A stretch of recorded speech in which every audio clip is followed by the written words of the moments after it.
Okay, welcome to Myths and Monsters, episode 18. That means we are looking September right in the face. Sure are. Oh my Lord, I can't believe this year is going that fast. It's And flown. Dragon Con is tomorrow. Oh, yeah. Yeah. Yeah. So for any of you all listening, we will be there. Just email us and we can try to meet up somewhere. If you want to meet us, that would be a lot of fun. We can get pictures for the website. That would be cool. Yep. So, yeah, just let us know. And because we're going to be there, we're going to be having a blast. I'm probably dressing up. She's probably not dressing up. I wear nerd shirts as my thing. Yeah, that's what your dad does too. And Sid will be there, and your little sister, whose birthday was August 30th. Yesterday. Yeah. And today is your birthday. Oh, no, we posted this on the last day. Tomorrow birthday. will be my birthday. And then Thursday is Dragon Con. Yes. Yeah. This whole week is crazy. Yeah. Yeah. No, I feel that. So tomorrow's my birthday. Yesterday was Riley's birthday. Yes. Yeah. Holy cow. I know. And then my anniversary comes up and my birthday. The fall is always a really exciting time in the Ellison household. So it's hectic. Yeah, it is. So anyway, well, happy birthday. Oh, thank you. Thank you very much. And happy Dragon Con and happy September. Woo. Yeah. No, I can't believe it's this year really has flown by. It has. So this is a Myths and Monsters episode, and we are going to talk about, I've got the story of the Beijing's legendary ghost bus. Oh, I don't know anything about that. I had never heard about it either. And what are you talking about? I am going to cover some sleep paralysis folklore. Very cool. Yeah. Okay. So I will start. Okay. And not only is this usually called the Beijing's legendary ghost bus, but it's also called the last bus to Fragrant Hills. Okay. So there's a whole bunch of different variations to this, but here's the general story. On November 14th, 1995, so not super long ago, as is often the case, it starts on a dark and stormy night. Yeah. And a young man was at a bus stop and he boards the last bus heading to Beijing's Fragrant Hills, which is located in and I don't know how to pronounce this, the Haidian district. Oh, okay. I'm sure that's not how you pronounce it. But shortly after he got on the bus, which there's variations as to what bus number it is, bus 302 or 375. There's other bus numbers. Okay. Two men. Yeah. Okay. So I started drinking a long time ago, y'all. So this is going to be a really exciting episode. We're doing this later than normal in the day. Yep. A lot of crap happened to both of us today. But anyway, so two men tried to flag down the bus, even though they weren't at a bus stop. And the bus driver initially wasn't going to stop because they weren't at a bus stop. But the ticket lady reminded the driver, hey, we're the last bus of the night. We should go ahead and stop and bring these guys on.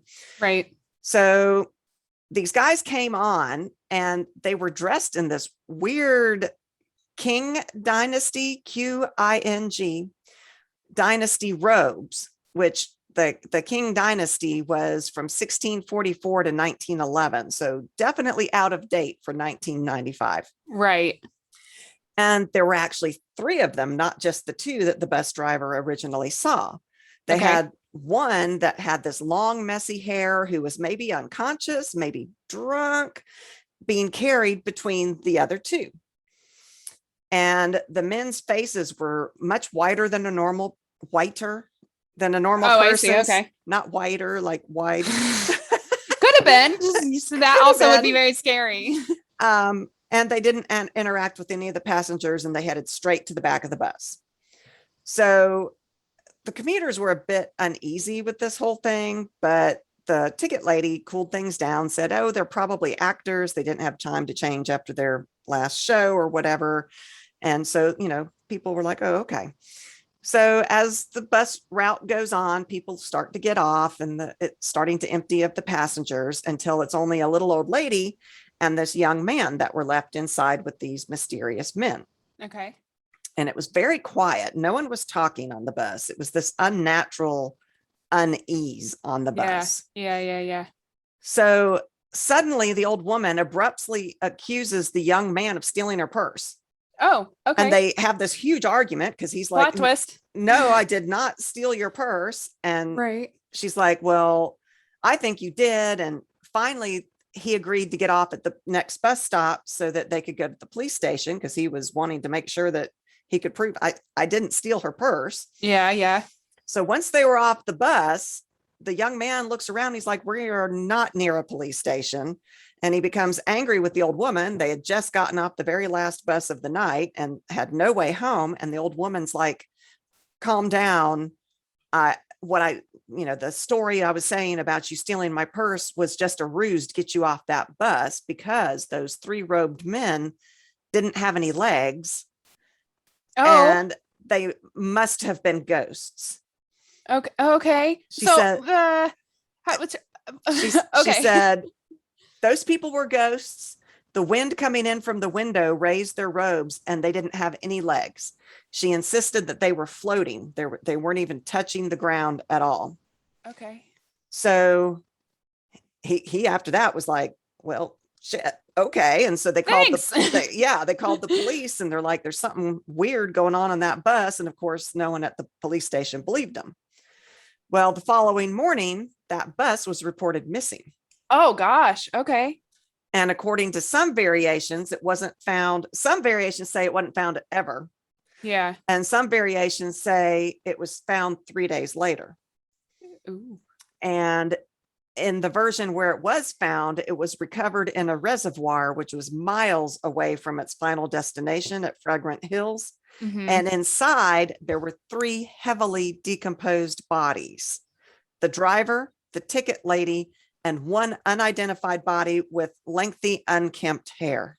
Wow. Okay.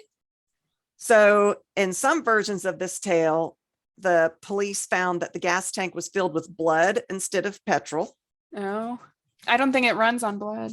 Yeah, I don't think so. And obviously, there are some mysteries to be figured out here. The bus didn't have enough gas to get to the reservoir. Yeah. So it shouldn't have been able to make it there. Right. Number 2, the bodies were too heavily decomposed for the 3 days that they were missing. Fair. Yeah. Okay. Yeah. Even in a bog or the reservoir or the water, whatever it was, the medical examiner is like, no.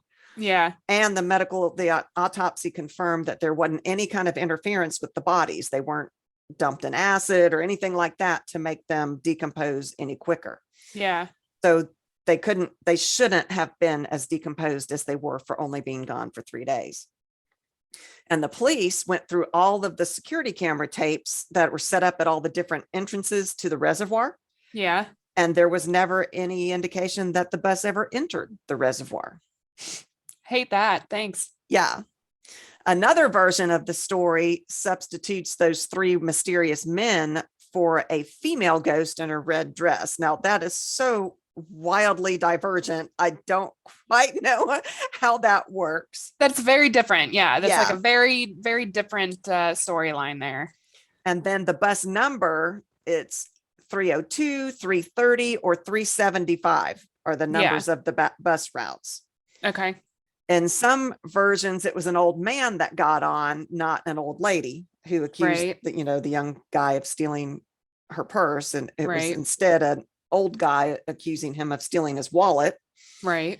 And then some versions said that the bus was never found. And in one version, even though they had been written off by the police as crazy people, the young woman and the young guy and the old woman. And the old woman, yeah. The press tracked them down and they were actually interviewed live on TV. So supposedly there are interviews of them live. Oh, I wonder somewhere. If we could find those on YouTube or something. I wonder. They should be archived somewhere. Yeah. And then another version claims that the 2 people that got on board, that third guy, the unkempt guy, was actually a murder victim that they had killed. Yeah. And that the driver and the ticket lady were both killed because they were the last ones on the bus and the murderers needed to get away. And then there's another story that says, oh, they actually caught the murderers after a long search, but no names or anything that I could find. So okay. All right. I don't know, but interesting. So that is and it's actually a fairly famous story in Beijing, this ghost bus. Huh. I will have to go and look at that. I have never heard of it. Yeah, it was pretty cool. So the moral of the story is don't ride the bus. I can't say that because I very much support public transport. However, I don't want to get murdered by ghosts. Well, the moral should be for drivers of buses, don't pick up people not at the bus stop. Well, that's very fair. That is, don't pick up ghosts. Unless they need like a good ride home. Like they need. They might sometimes need a ride they home. do, but don't pick up murdering ghosts. How about that? Yeah, or anyone dressed in clothing that's not appropriate for the era. Yeah, well, okay, or make them explain before they get on the bus. Dude, why are you dressed like that way? Oh, good grief. All right. Well, I'm going to tell you a little bit about some sleep paralysis folklore. Okay. Alrighty. So the reason I chose this topic was my girlfriend actually gave me the idea for this, and that's because she had some issues with sleep paralysis last night. Oh, so, no. Yeah. So I decided to take her up on it, and I decided to cover some sleep paralysis folklore. That always creeps me out, honestly. It's the worst. Have you ever had sleep paralysis? No, but that terrifies me. The thought of not being able to move. I'm a very controlling person. I'm a control freak, as you know. Yeah. And the thought of not having control over my own body is terrifying. It's a bit spooky. Absolutely. So sleep paralysis is often associated with like demons and possession and evil creatures. Are you frowning at your background? Yeah, it's like glitching. Yeah, it did that a couple of times. I was just going to let it fly. I figured it was the ghost that you were talking about. So. It could be. They're not happy with me talking about them. I just figured I'd not call them out on it. But since you're the one that called them out, it's fine. Great. You're coming to my house. Yeah. So sleep paralysis is often associated with demons, possession, evil creatures, et cetera, et cetera. For those of you who don't know what it is, which, I imagine most of you guys would, but it's a state during waking up or falling asleep in which a person is aware but unable to move or speak. And during an episode, one usually hallucinates. And it generally lasts less than a couple of minutes, but for some people, it does last a lot longer. Can you imagine? No. That terrifies me. Yeah. So these days we know more about this phenomenon, and there are treatments and tricks as to preventing it from happening in those that suffer from it. But for the purpose of this podcast and this episode right now, I'm going to talk a little bit more about the folklore behind it and the different cultures and the stories they had about it when they didn't know exactly what was happening. So the night hag is a generic name for a folkloric creature found in cultures all around the world, and it gets used to explain sleep paralysis a lot, which I've heard of the night hag a lot, like even not when discussing like sleep paralysis, like the night hag is often, just like the dark old lady in the room or whatever. Yeah. So a common description is that a person falls asleep and they feel this presence of like a supernatural malevolent being, and it immobilizes this person as if they're standing on their chest. So that is one that's like that type of description is common among most sleep paralysis victims. I've seen creepy pictures, like drawings and things, where this hag is sitting on their chest with the long nails looking down. I mean, that just is freaky.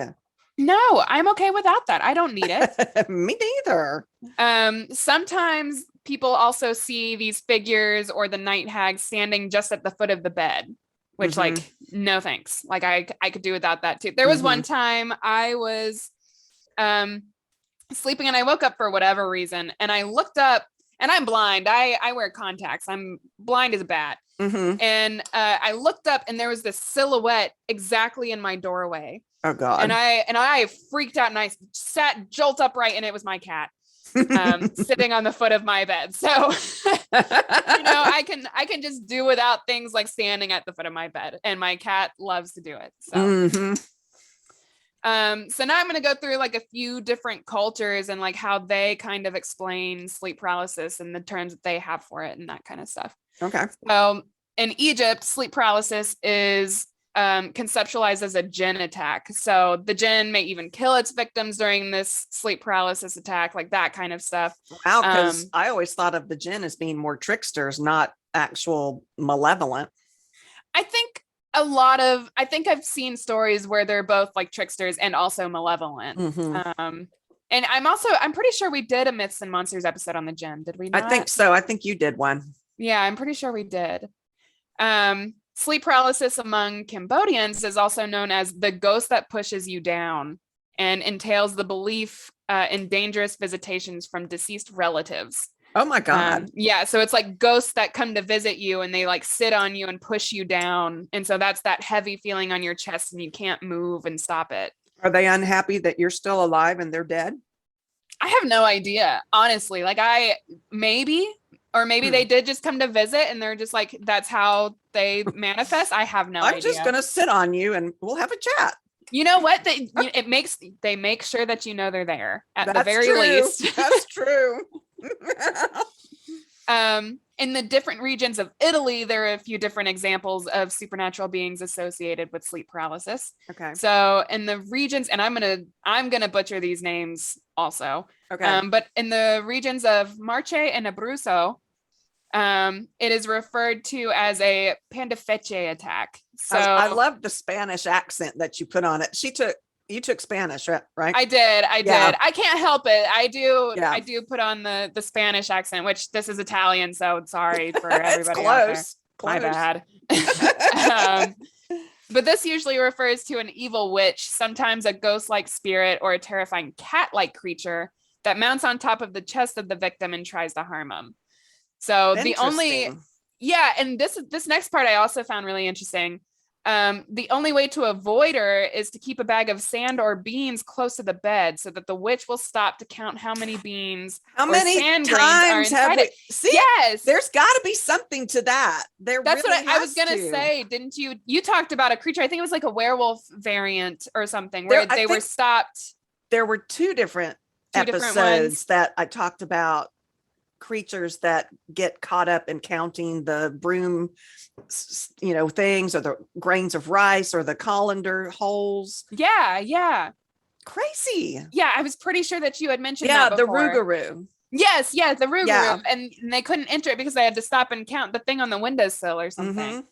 Okay, cool. I'm glad I remembered that correctly. Yeah, see, so that, to me, that means something, that all these different cultures, independently of each other, come up with these. There's something to that story. Yes. Yeah. Interesting. Okay. Super. I knew you would love that. Yeah. A similar tradition is present in the Sardinian folklore, where the amuntador is known as a creature that mounts on people's chests during their sleep to give them nightmares. And it can change its shape according to the person's fears. So it gets like personal. It's like, oh, you're afraid of this? I'll do that. What is the creature? Is it the Bogart in Harry Potter? That can change its shape. Yeah. Yeah, and based on you your do fear. ridiculous and you turn it into whatever it is that. Yeah, so that reminded me of that, but also like, no thanks. I don't need something to sit on my chest and be like my fear. Like, sure, you're a demon on my chest, like, but then like take it a step further and it's like my actual fear. Your biggest fear, like a giant spider for me. Oh my God. I would just have a heart attack right then.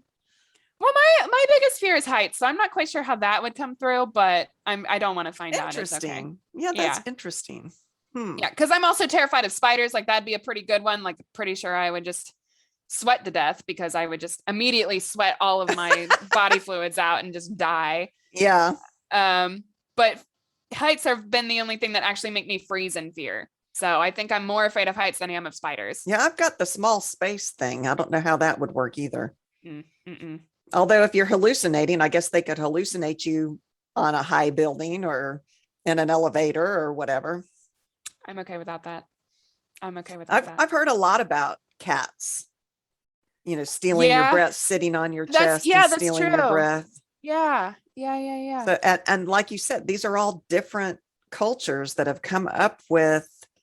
It's crazy. The same kind of, I understand scientifically, if your breathing is constricted and your chest, I understand. I understand. Yeah. But to have that many different cultures come up with supernatural reasons that are so similar is eerie. I don't think that that's so eerie. I think what's eerie is coming up with the same way to like get rid of them. So like the counting thing, like, oh, this Yeah. thing has said, that is what gets me. Cause like, yeah, if something's sitting on your chest and you hallucinate, which like I have a couple of stories at the end of this, and you hallucinate something and you're like, oh yeah, okay. Like I saw this creature that was sitting on top of my chest. Well, that's obviously going to be, widespread. I think that is something that, the human brain just comes up with. I don't, Yeah. I don't know. Yeah.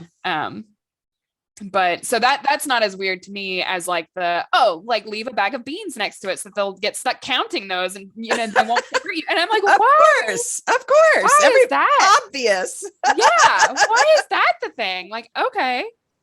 Very strange. In northern Italy, specifically in the Tyrol area, the Trude is a witch that sits on people's chests at night, making them unable to breathe.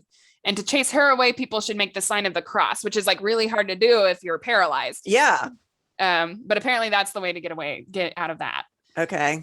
In southern Italy, sleep paralysis was usually explained with the presence of a sprite landing on people's chests. So like if the person managed to catch the sprite or steal his hat, which I'm assuming is a very specific legend.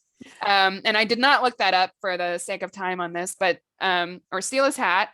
In exchange for his freedom or to give his hat back, he can reveal the hiding place of a rich treasure. Oh my. Yeah. So that's another like interesting, legend about sleep I like that paralysis. one. I do too. In Newfoundland, sleep paralysis is referred to as the old hag instead of the night hag, and victims of a hagging are said to be hag-ridden upon waking. Mm-hmm. Victims report being completely conscious but are unable to speak or move, and report a person or animal which sits on their chest. So there's a theme here. Sleep paralysis is sometimes interpreted as space alien abductions in the United States, which I found very interesting. I could see it being a thing. Absolutely. Especially like with all of the, urban legends that we have here about alien abductions. And is it only in the US? Really? I don't know that it's only in the US, but it's very specifically in the US for sure. That's so interesting. I just assumed that all over the world they had the alien abduction. Yeah. Ideas. I haven't really looked into alien abductions. That has never been one of my areas of interest, but now that you love it, aliens. Well, that's fair. That's fair. And they probably are like all over the world. I have no idea, but I've never looked into it. I don't have an answer for that. I'll have to do an episode on aliens. Oh my God, you will. Please do. In Scandinavian folklore, sleep paralysis is called by something named a mare. So a supernatural creature related to incubi and succubi, which I saw this across multiple websites. I've heard of that. Yes. And that's where the nightmare comes from too. Yes. Yeah. So the mare is a damned woman who is cursed, and her body is carried mysteriously during sleep and without her noticing.